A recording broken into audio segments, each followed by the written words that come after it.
Onde é que dói na minha vida para que eu me sinta tão mal? Quem foi que me deixou ferida, de ferimento tão mortal? O Café Filosófico de hoje vai falar sobre o sofrimento psíquico. Um sentimento por vezes tão difícil de se entender, mas que sempre esteve presente na vida do ser humano. Ao longo dos tempos, ele foi reconhecido e tratado de diferentes maneiras. Neste primeiro bloco do programa, o psiquiatra Christian Dunker fala sobre as transformações do sofrimento psíquico, traçando um panorama histórico dos últimos 100 anos. Acho que a primeira ideia que eu queria trazer é para a gente tentar relativizar a ideia de que a gente sempre sofre da mesma maneira, né? De que o sofrimento humano ele seria assim idêntico ao longo do tempo, igual para todas as culturas. Ele seria, vamos dizer assim, um ponto onde todos nós nos reconhecemos, né? Quando a gente vê alguém sofrendo, a gente é movido por um impulso, por uma disposição de se reconhecer e de se colocar na posição do outro, né? Isso é muito forte, né? Isso é um traço, né, que muitos autores já insistiram como um traço tipicamente humano, né? A gente ser capaz de se reconhecer no sofrimento do outro, né? Mas a ideia que eu gostaria de pôr em circulação hoje é de que esse sofrimento ele se transforma, né? Que ele se altera, né? E que ele tem, para começar a conversa, uma história, né? Por exemplo, né? Se a gente pensar no grande paradigma que foi a histeria, né? Um paradigma que fundou a psicanálise, uma forma de sofrer, né? Que revelou para o Ocidente, pelo menos, que existia essa autonomia do sofrimento psíquico, né? E essa descoberta ela é uma descoberta muito interessante, porque ela acontece, em primeiro lugar, em torno de certas mulheres, né? Tudo bem, Freud provou que a histeria também acometia os homens, mas ele se concentrou, principalmente no início do seu desenvolvimento, da sua pesquisa, em mulheres. Mulheres que sofriam com dores no corpo, mulheres que sofriam com anomalias, né, vividas no corpo, mas que o Freud foi descobrindo que essas anomalias no corpo eram o quê? Eram frases, eram falas, eram palavras que estavam assim amordaçadas. Até Freud, a gente pode dizer assim, boa parte do sofrimento ele era interpretado segundo duas grandes chaves, né? Ou ele era um problema médico, ele era uma dificuldade que acometia o corpo, né? Ou ele era um problema moral, né? Que requeria, então, uma intervenção educativa, transformativa, né?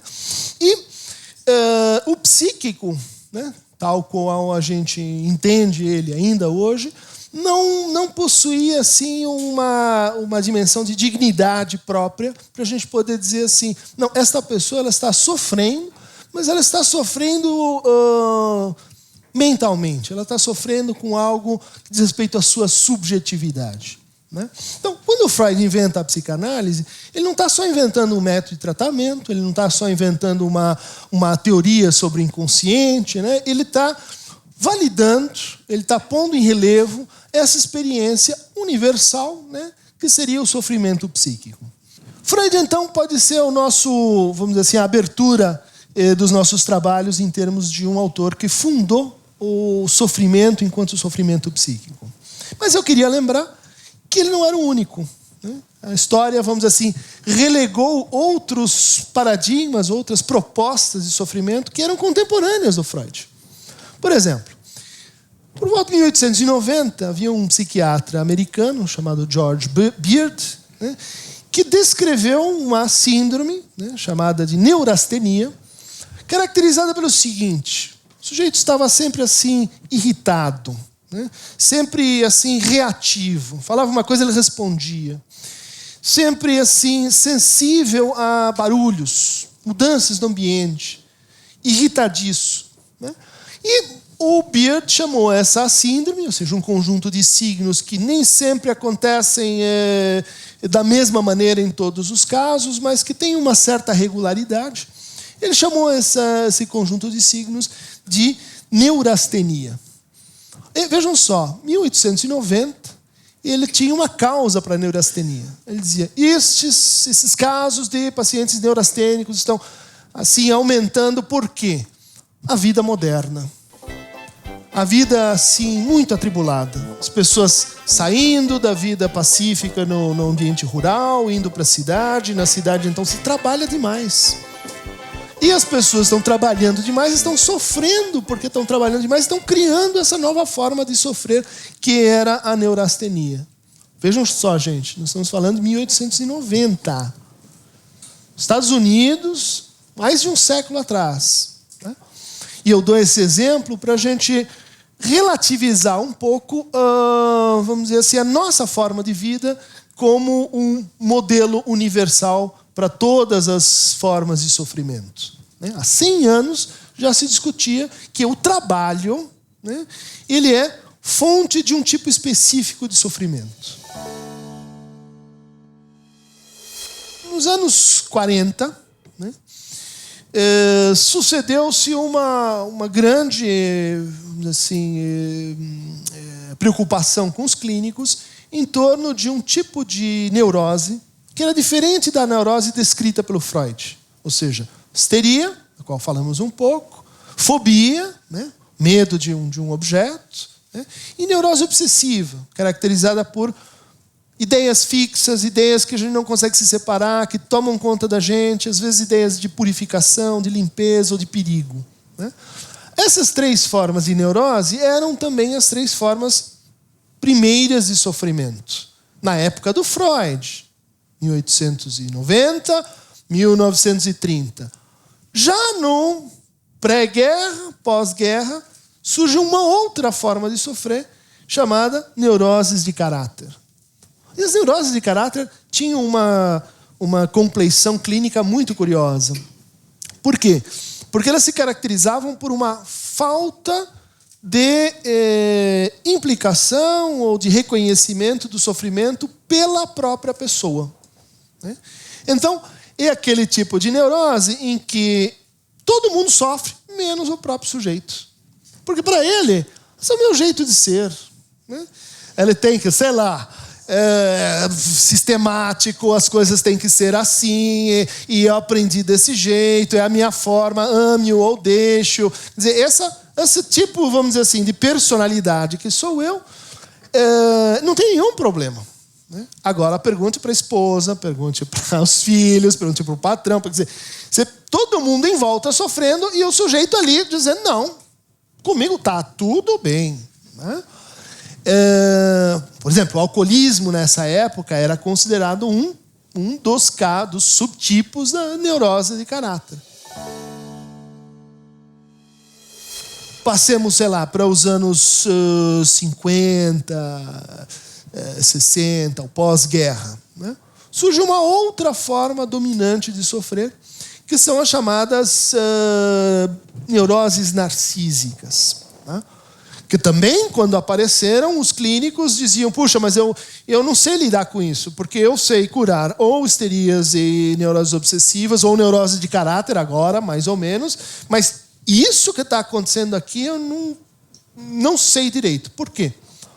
Porque eram pessoas, que, em vez de dizer, tenho uma dor que não passa, primeiro nas costas, depois nas juntas, e vem junto com outros tipos de dificuldades, em vez de dizer, não, eu estou bem, eu não sofro, quem sofre é quem mora comigo, as personalidades narcísicas tinham um sofrimento caracterizado pelo seguinte: uma sensação estranha e persistente de inadequação, de que tudo que eu faço não está direito.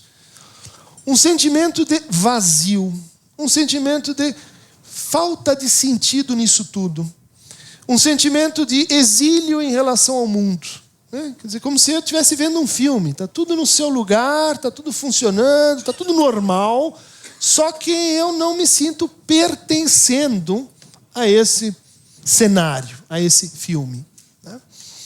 E isso levantou transformações dentro das diferentes formas de psicoterapia, dentro da psicanálise. Quer dizer, como você lida com alguém que não tem propriamente um sintoma no sentido clássico, que também está... Qual que é o problema desse sujeito? Ele não consegue bem nomear do que ele está sofrendo, né?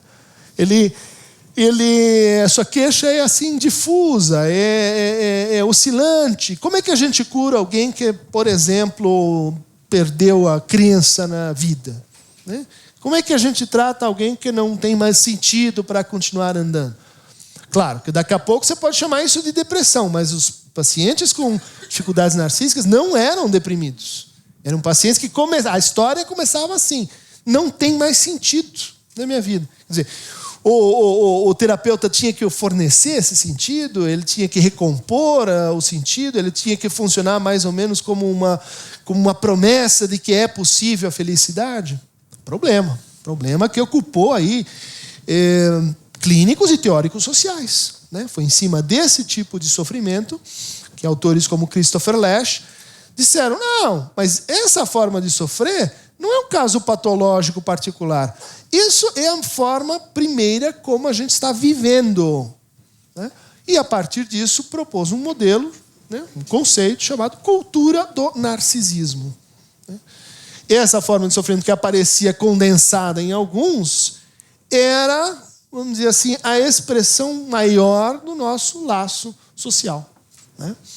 E o Lasch iniciou uma série de, vamos dizer assim, autores que usaram o mesmo procedimento, né? Guy Debord, Sociedade do Espetáculo, né? Lipovetsky, né, para usar um autor mais recente, Bauman, né, os líquidos, né? Todos esses críticos sociais inspirados pela psicanálise usaram essa estratégia. Ou seja, ver no sofrimento não só algo que precisa de acolhimento, precisa de tratamento, mas algo que fala de todos nós, que fala de como nós estamos vivendo, né? Nos anos 80, a coisa de novo muda de figura, né? Não há mais uma concentração em torno das personalidades narcísicas, mas surge um outro tipo clínico que assola os consultórios. Bibliotecas se publicam sobre isso, desafia o senso clínico, que são os pacientes, alguns chamam limítrofes, outros borderlines, outros franceses chamam de pacientes em estados limites, né?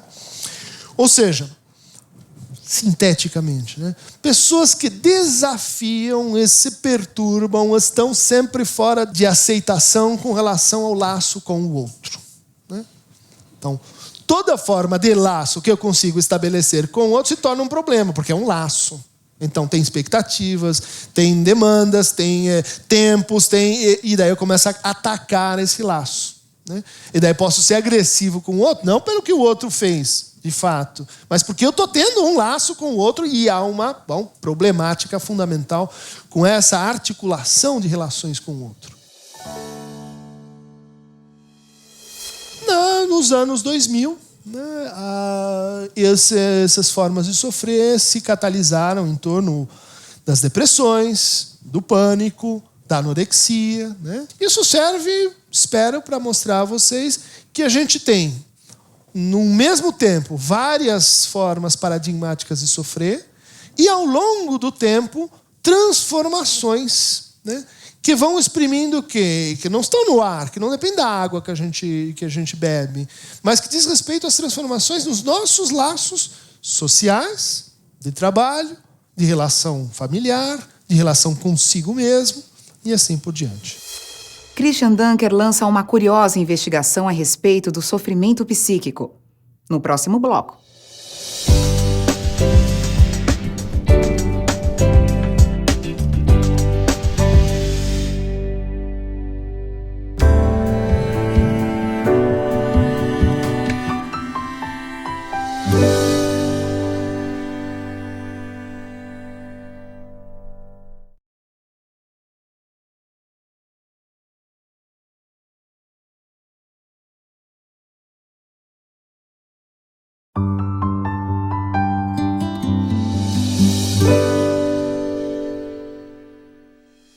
Com Freud e a psicanálise, há o reconhecimento do sofrimento psíquico. À medida que o mundo se transforma, novos olhares são lançados sobre este tipo de sofrimento. A cada época, o seu sofrer. Mas será que o sofrimento psíquico pode ser visto como doença mental?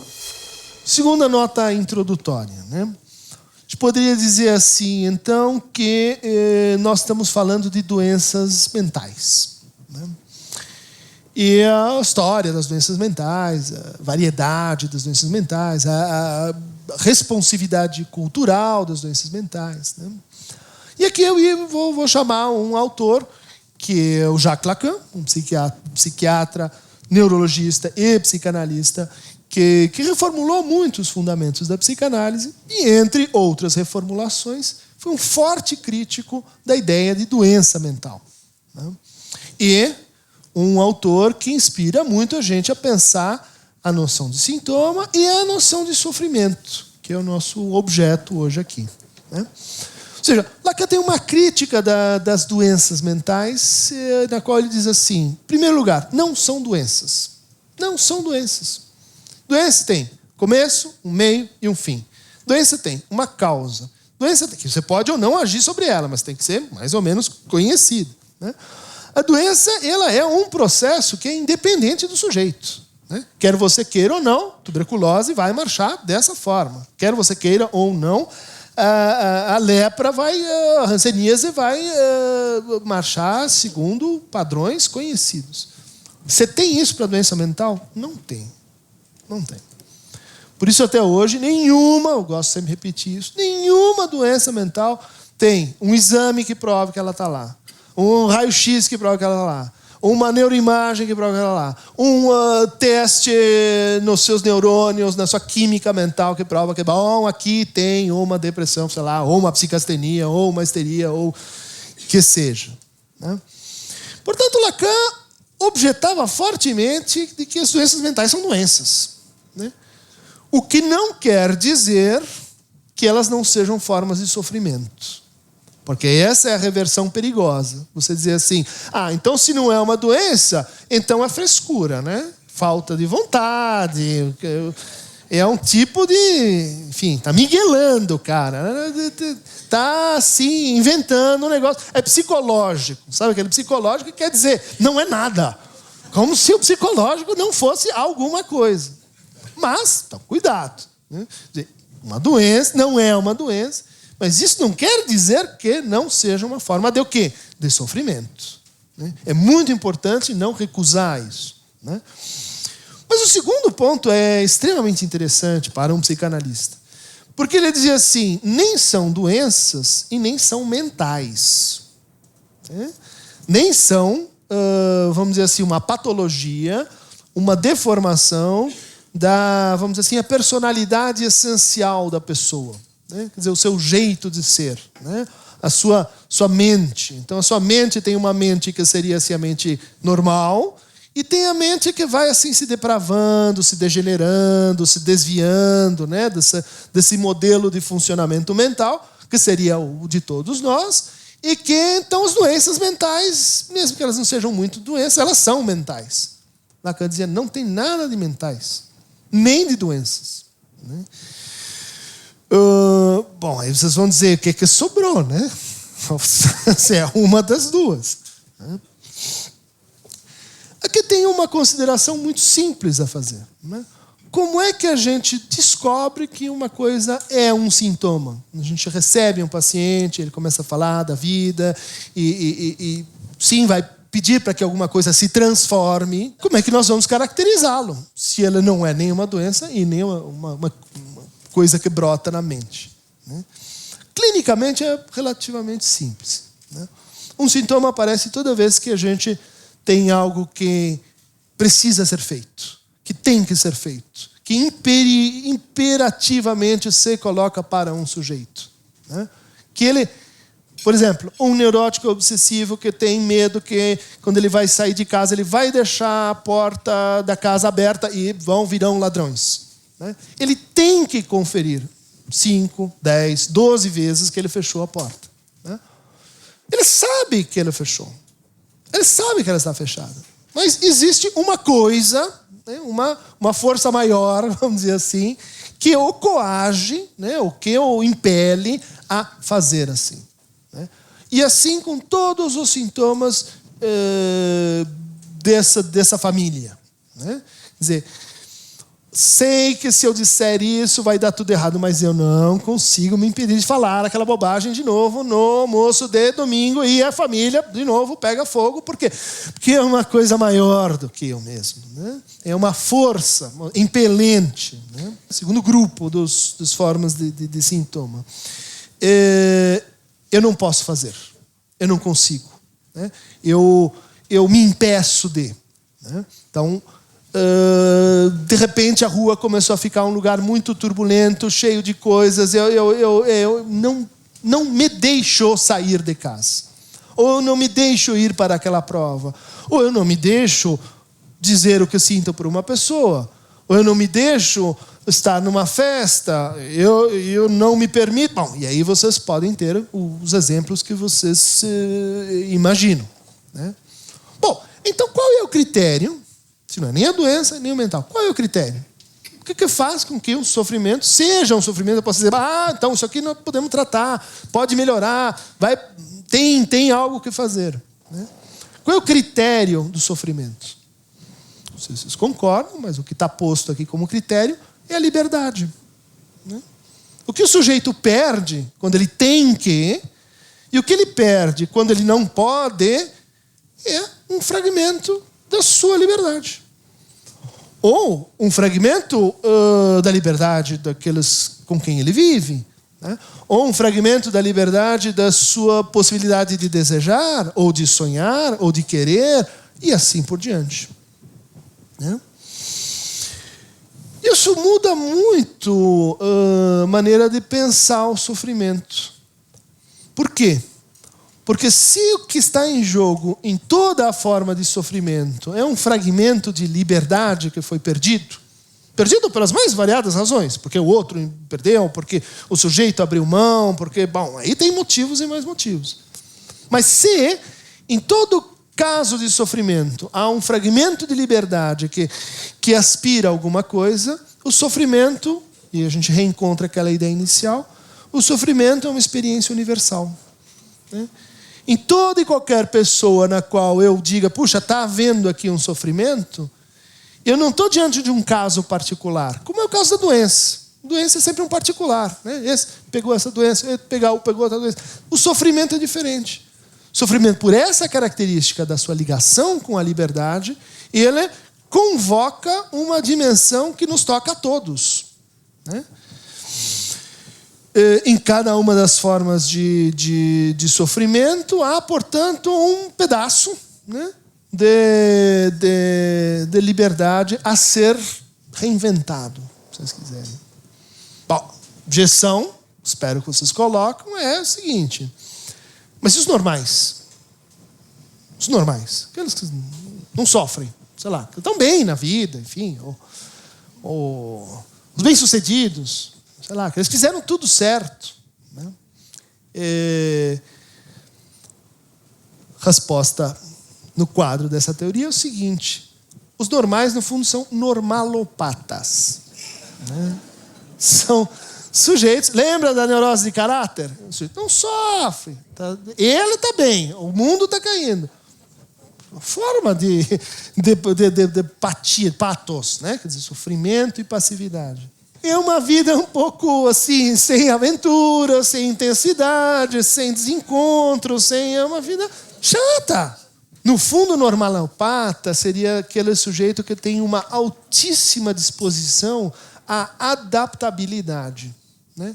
Ele está excessivamente adaptado. Né? Isso que a gente chama de normal, é o adaptado. A maneira como a gente fala do que a gente sofre muda o que a gente sofre. A seguir.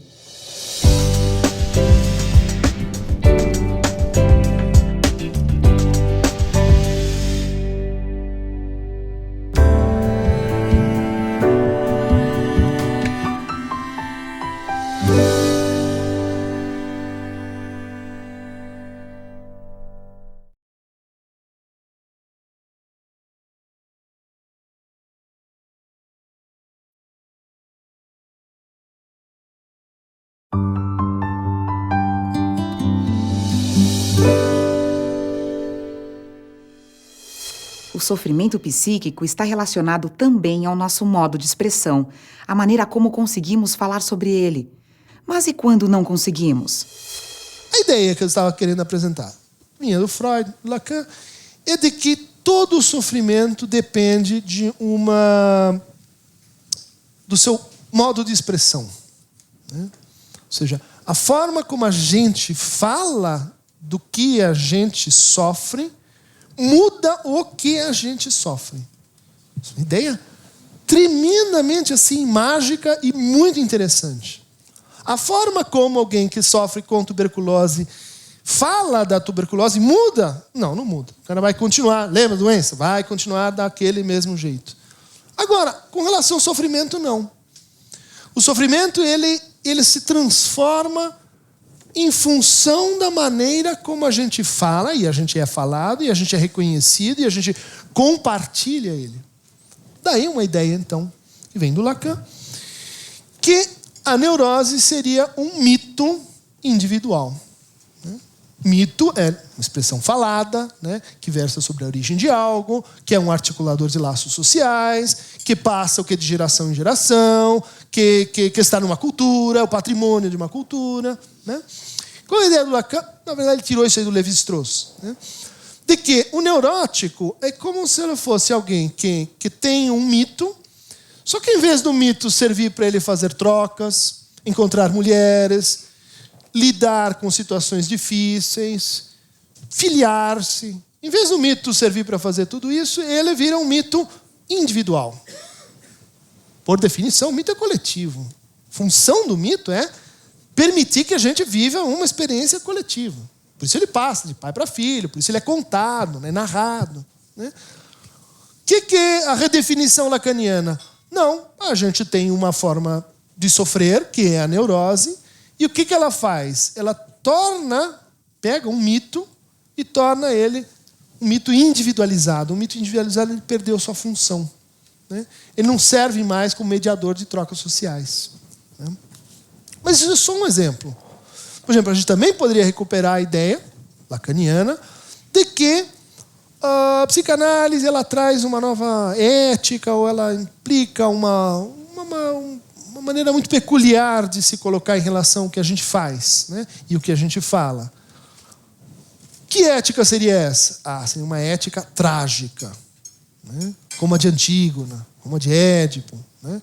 Não quero discutir aqui a noção de tragédia, mas mostrar a vocês como o que é a tragédia? É um gênero literário, né? É uma forma de expressão, né? É um tipo de discurso, como o mito também é. Né?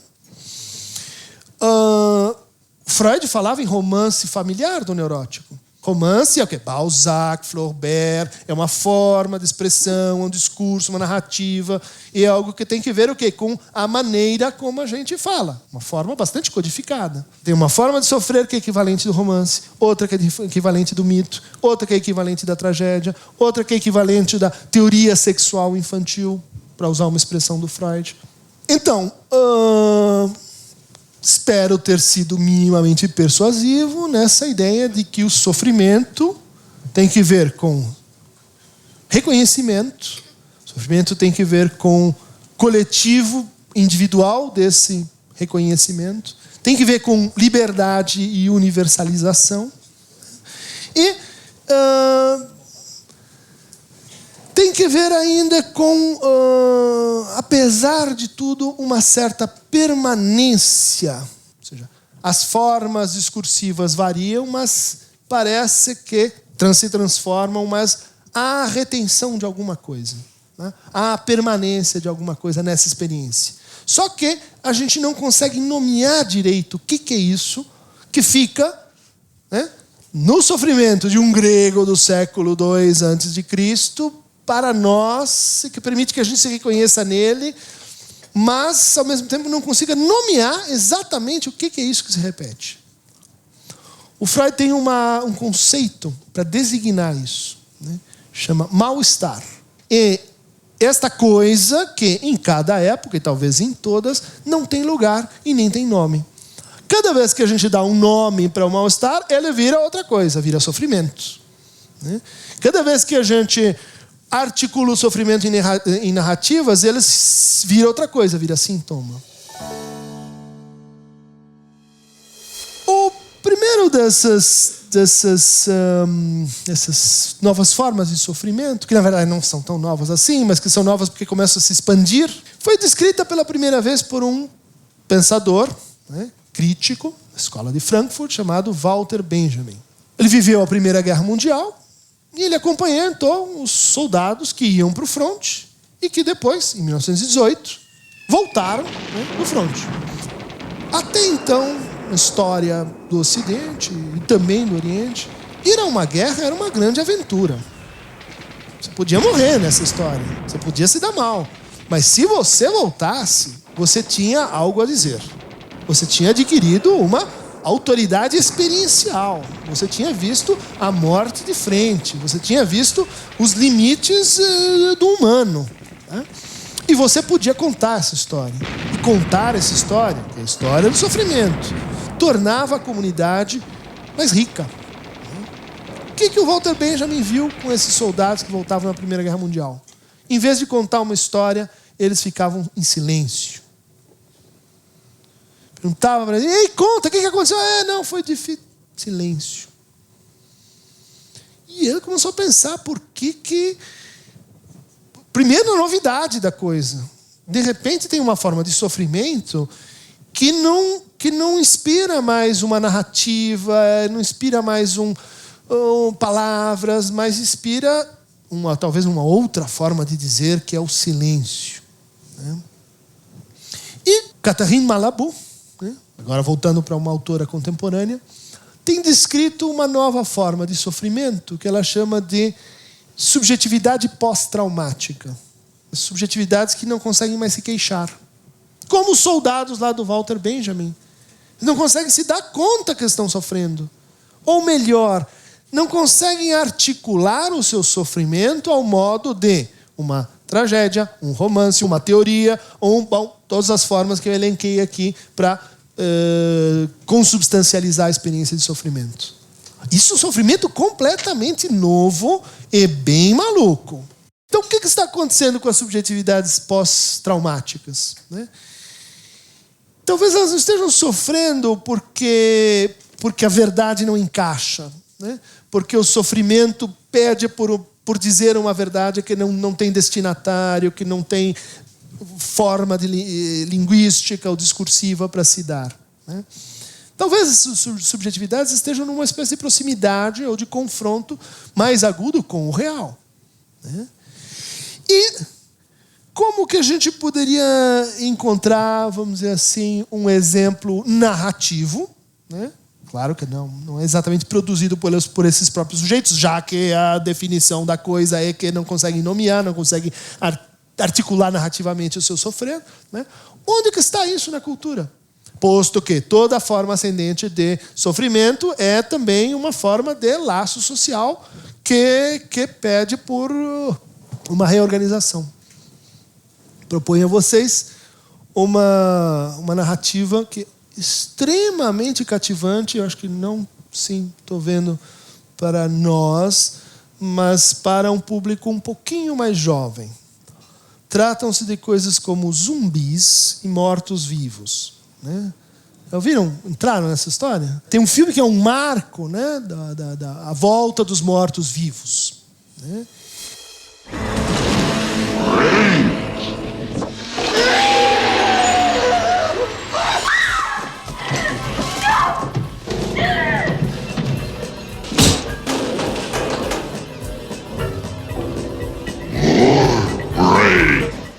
O que é um zumbi?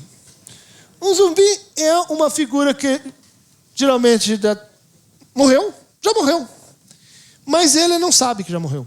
Né? Então ele volta e permanece num movimento assim automático, né? Despersonalizado, coisificado, em que ele vai fazendo uma coisa, do tipo correndo atrás de uma jovem bela mocinha para comê-la, no sentido de comê-la, né? De devorá-la. Né? Os zumbis justamente não se queixam, eles só andam, né? E vão tentar comer uma outra pessoa. Né? Metáfora linda para perdi minha alma, né? E minha alma é bom, é as narrativas que eu consigo inventar sobre ela, e eu vou recuperá-la, né? Como? Me apossando do outro, né? Me apossando de algo que eu nem sei bem o que está no outro, mas se eu ingeri-lo, talvez eu me salve, ou sei lá, daí vou ingerir outro e outro e outro. O que a gente faz com sujeitos que perderam a sua capacidade de sofrer? Não é que não estejam sofrendo, hein? Eu espero que tenha ficado claro isso. Perderam a sua articulação narrativa do sofrimento. As formas de sofrer não param por aí.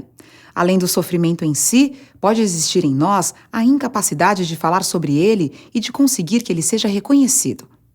No próximo bloco, sofrer como Frankenstein, como o auto-atormentado, como o neomasoquista.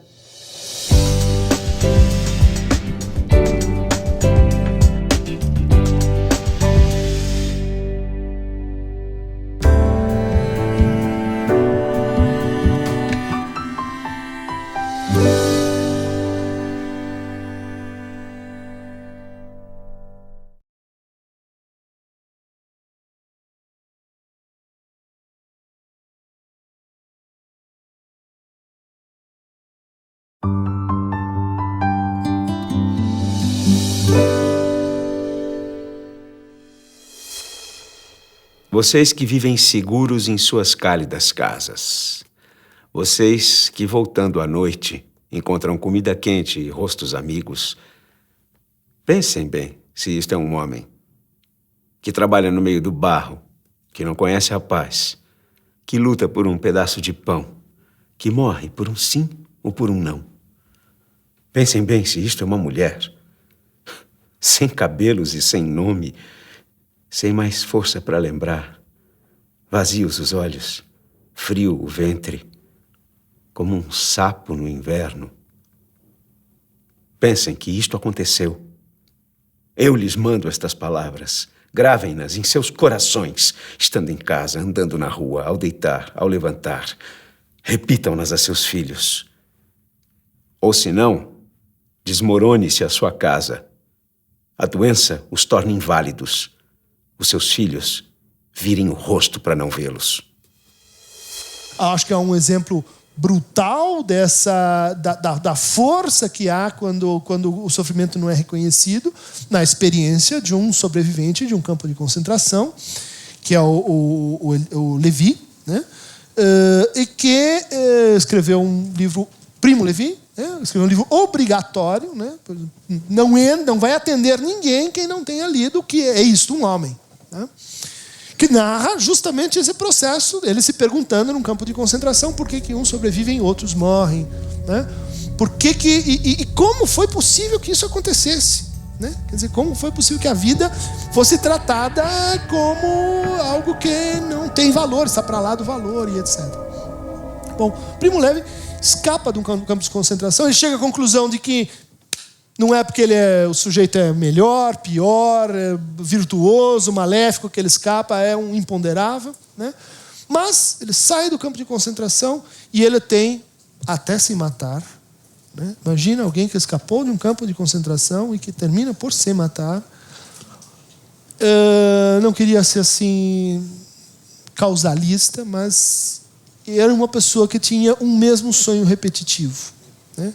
Todo dia ele sonhava que ele estava chegando de novo em casa, né, depois de escapar dos campos, e ele estava comendo com a sua família, e daí ele começa a contar o que tinha acontecido.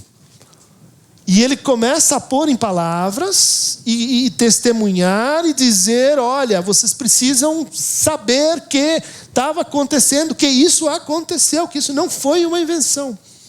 E no sonho dele, o que acontece?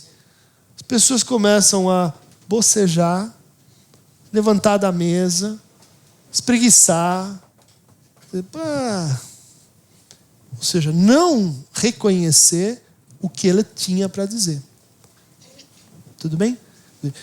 Vejam aí, espero que o exemplo sirva para mostrar a radicalidade do que é a experiência de sofrimento e sua ligação com o reconhecimento. Se o outro não reconhece o meu sofrimento entra numa espécie de patologia de si mesmo, né? vamos dizer assim, de perda do seu nome, de perda da sua história, estou chamando aqui de sofrimento zumbi ou de sofrimento morto-vivo. Segundo caso. E aí é um caso oposto ao primeiro, né? E eu vou trazer para consubstanciar essa situação algumas reflexões de um filósofo chamado Slavoj Žižek, né? Que tem falado e discorrido profundamente sobre uma outra forma de sofrer, né? Ele diz, nós estamos cada vez mais sofrendo como o quê? Como zumbis, tudo bem, diz a Catherine Malabou. Mas também como Frankensteins, né?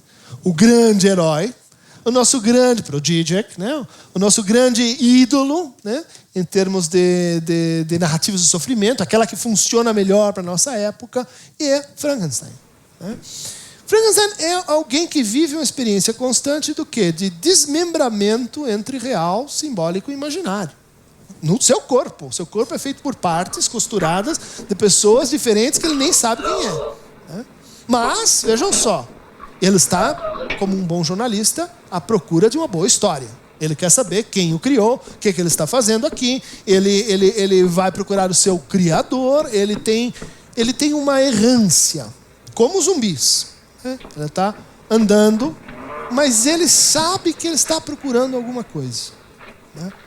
E o sofrimento dele é de um outro tipo. É um sofrimento com a insuficiência das palavras.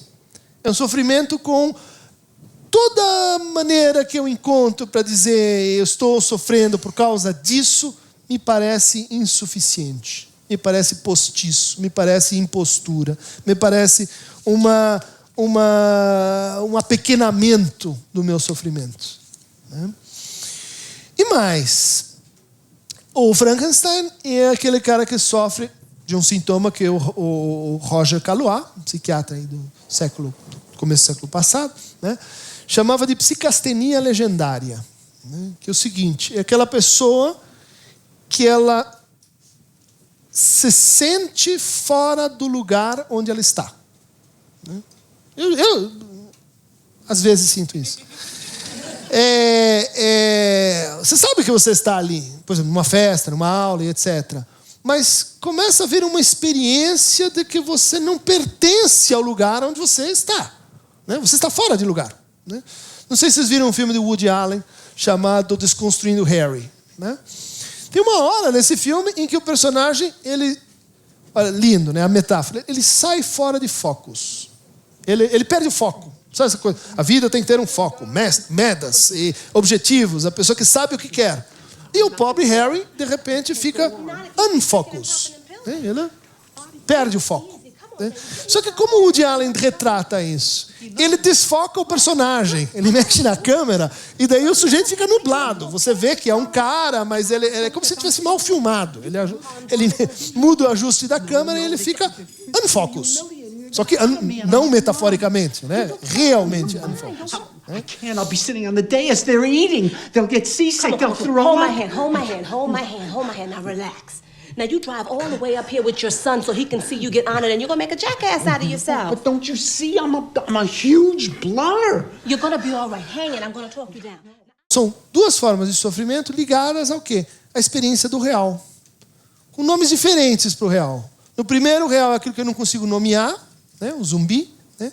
No segundo caso, o real, ele deixa de ser uma ordem. Ele passa a ser uma anomia, ele passa a ser uma indeterminação, ele passa a ser uma experiência de desordem. Duas formas de sofrer ligadas, vamos dizer assim, à experiência com o real. Vamos agora ver formas de sofrimento, mas agora ligadas à experiência com a verdade, né? O nome que eu escolhi, assim, podia ter tomado outra referência, mas que me parece que é fundamental que tenha sido esse autor, né? Que é o Baudelaire, né? Um poeta teórico da patologia do social, no fundo, né? Um poeta que, como tantos outros, olhava para o quê? Para o mundo e para as suas formas de sofrimento e procurava tirar das formas de sofrimento um fragmento de verdade e de liberdade que não podia ser reconhecido ainda, né? É isso que os poetas fazem, por isso eles vão na frente dos psicanalistas. Baudelaire recuperou, na verdade, uma palavra de um poeta latino chamado Terêncio, né? Para dar um nome a um poema que é Euton Timorumenos. Euton Timorumenos é o sujeito que adora se torturar. Sabe aquele cara que está... Se o barco está tranquilo, indo, ele gosta de chacoalhar, né? Se a pilha de dominós está perfeita, ele gosta de tirar um pedaço e ver o circo pegar fogo. Por quê? Porque a vida, se ela não estiver assim, sendo atormentada, né, não é verdadeiramente vida. Ela fica murcha, parece filme B, assim, que não vai. Né? Baudelaire descreveu esse tipo clínico, né? Aqueles que se comprazem em se atormentar. E é uma forma de sofrimento muito interessante, muito assim, para nosso momento, né? Para o Brasil, por exemplo. Né? Tem um autor brasileiro muito importante, que acho que a gente precisa se dedicar mais, chama Gessé de Souza. É um cara que estuda a emergência da nova classe trabalhadora, como ele designa. Né? Da classe que saiu da miséria, foi para a pobreza e agora saiu da pobreza e deu um passo a mais. O seguinte, o sujeito assim conseguiu, chegou lá. Saiu de uma condição muito adversa e conseguiu se estabelecer num novo lugar. Só que ele conseguiu fazer isso graças a um extremo senso de comunidade. Né? Ele não é o individualista self-made man americano da década de 50. Ele é alguém que tem uma profunda relação com a sua pequena comunidade, família e grande comunidade. Só que ele se salvou, os outros não. Ele conseguiu, os outros não. Ele sente assim, ele fala assim, ele conta uma história assim. Né? O que eu faço agora com o passado e com, na verdade, aquela forma de vida que me fez chegar onde eu estou? Percebem que há uma dívida tremenda em jogo aí? Percebem que há uma divisão subjetiva, há um sentimento que um pacto foi quebrado. Né? São, às vezes, pessoas que, por exemplo, poderiam fazer coisas, consumir, viajar e que se interditam. Que digam, não posso fazer isso, porque toda forma de satisfação que eu experimentar dói. Dói por quê? Porque eu penso naqueles que não estão comigo.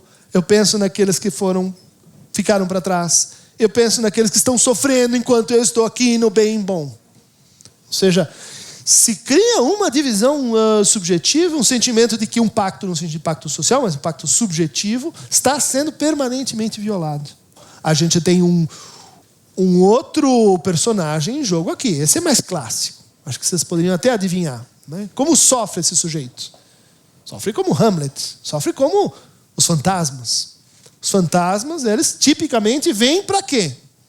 Ajustar as contas. Você deixou algo para trás e eu vim cobrar a minha dívida. É assim. A história de fantasma... Vê que história de fantasma não é história de zumbi. História de zumbi não é história de Frankenstein. Né? História de fantasma é o quê? Uma narrativa que contém um grão da verdade. Verdade arqueológica, verdade genealógica, verdade sobre o desejo de um sujeito na sua relação com uma comunidade e que produz uma narrativa e que produz relações de pertinência e de fidelidade, né? E que, no fundo, precisa ser produzida. Como que ela é produzida? Auto-atormentamento. Euton Timorumenos. Por que o sujeito se atormenta? Só atormentação é uma espécie de pesquisa com a verdade.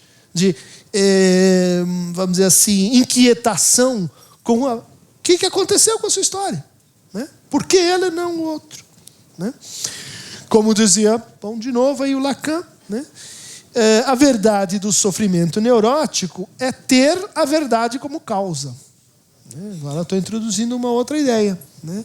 O que caracteriza um sofrimento? Agora vocês estão vendo, tem vários tipos, mas tem alguns que são neuróticos. Né? Uma característica do sofrimento neurótico é ver no sofrimento um grão de verdade e tentar tirá-lo. Né? Daí que também os neuróticos se metem em encrencas terríveis, uma atrás da outra. Por quê? Porque eu não posso silenciar a verdade tem que ser dita, e eu vou dizê-la toda, e vou dizer agora, para o meu chefe, para você. Bom, e aí começam as catástrofes e hecatombes. Mas notem o traço de exagero, de hubris, né? Como diziam os gregos, né? de ultrapassamento de uma verdade que está em demasia. Clinicamente, esse tipo de sofrimento a gente poderia chamar assim dele é um neomasoquismo. Né? É uma nova forma de engendrar uma satisfação e uma dor e um atormentamento que produzem uma experiência de verdade. O sofrimento psíquico é real e faz parte da história humana. É importante entender a origem de cada dor, ser capaz de construir uma narrativa sobre ela e sentir que ela foi reconhecida. Essa e outras palestras você encontra no site da CPFL Cultura. É uma paranoia que aflora na vida em forma de condomínio.